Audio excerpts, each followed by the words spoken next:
you know, I'm a kind of Yorkshire lad and brought up in Halifax. One of the things I saw in the 1960s and 70s was both the diversity of my heritage. I was brought up in a textile family.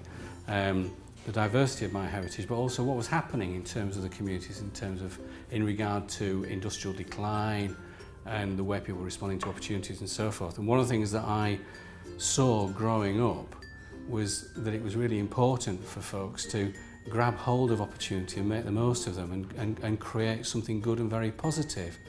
Now, it happens that I've spent most of my adult life working in quite challenged communities, but I think that Yorkshire heritage about grasping opportunity is at the heart of the work that I've done over the years and the work that I do now. And the work I do now professionally, which spans the community sector through businesses and the public sector, is about facilitating opportunity and maximising opportunity in people. I wrote some material, going back a few years now, on how you maximise innovation through diverse communities. And that was just doing that work was really important to recognise that within this region, within Yorkshire, we've got such diversity and such potential.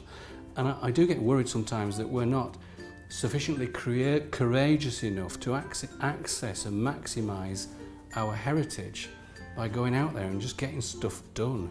And I think we need some very simple tools that can accelerate the rate at which we're getting stuff done and getting people out there accessing opportunities for themselves.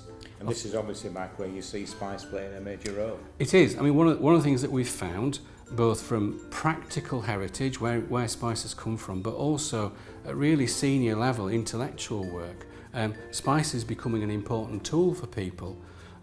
We know, believe it or not, that we're kind of beyond or up in the space that Harvard and MIT and major universities are in terms of their thinking about decision-making architecture.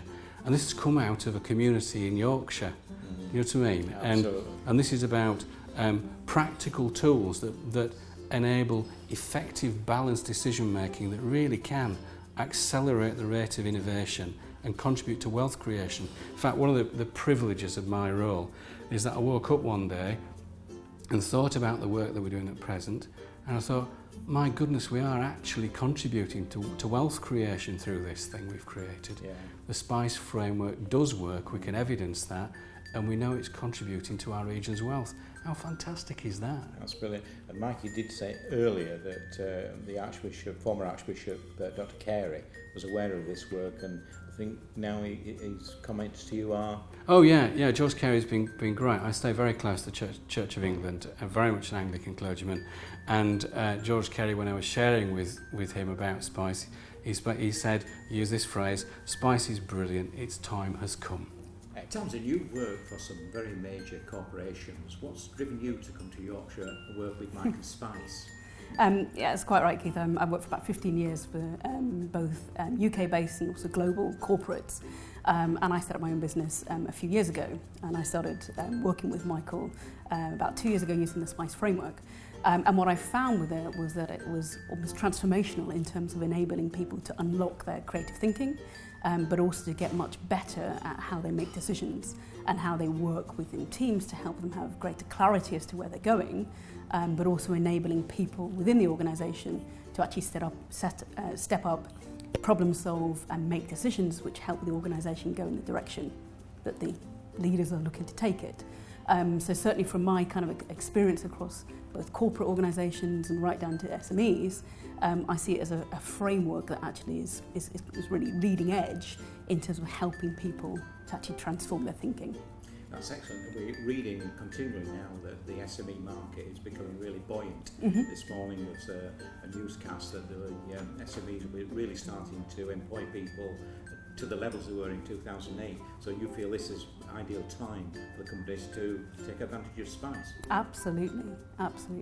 And particularly in terms of building increased resilience within organisations and sustainability, that's all around having people who've got the right kind of mindsets to manage the modern world, which is changing much faster, it's much more volatile, it's much more complex than it ever has been before.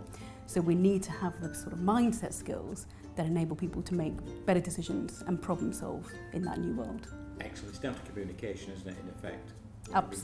communication within the board, within the company, as we've heard today. Completely. And I think it's communication at a different level, which is really getting into the heart of cause and effect, rather than just looking at the symptoms that there might be in a company, but also accessing some critical thinking and some creative thinking. So really kind of raising people's thinking levels in some of that dialogue.